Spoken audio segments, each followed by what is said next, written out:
मैले यहाँबाट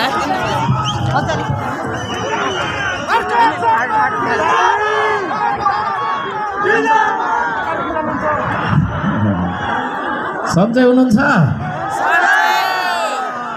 ल धन्यवाद छ खुसी लाग्यो यहाँहरु सन्चै हुनुहुँदो रहेछ यो हाम्रो संगठन विस्तार तथा पार्टी प्रवेश कार्यक्रम भनेर लेखेका छौं यो कार्यक्रमका सभाध्यक्षज्यू मञ्चमा मसँगै बस्नुहुने ठुलठुलो ढुङ्गा बोक्ने हाम्रो यो पार्टी भन्दा म चाहिँ अभियान भन्छु है महाअभियान भन्छु पार्टीदेखि चाहिँ वाक्क दिक्क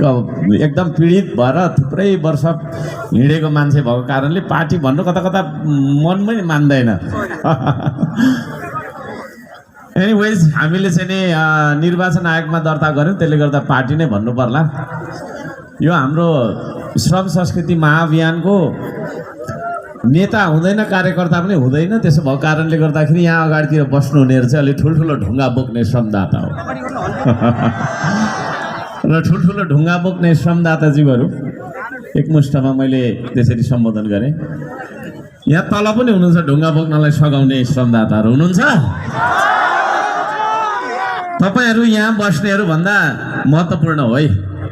किनभने तपाईहरु त्यहाँ उभिएर कार्यक्रम हेरिराख्नु भएको छ है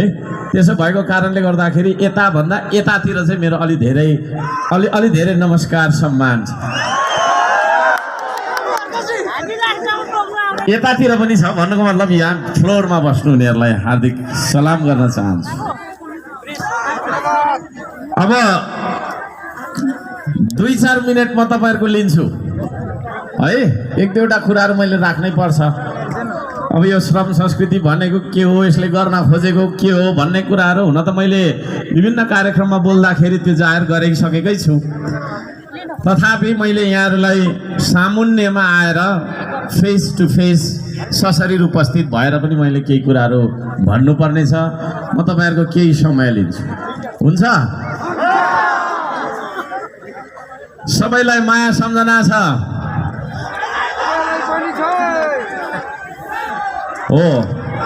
जय माटो भन्ने हुँदा सुरुमै उपस्थित मैले मान्नुपर्ने आदरणीय आमा बुवा दाजुभाइ दिदीबहिनीहरू भान्जा भान्जी र जेन्जीहरू सम्पूर्ण पत्रकार सुरक्षाकर्मी सबैजनालाई सेवा ढोग नमस्कार टक्राउन चाहन्छु श्रमदानको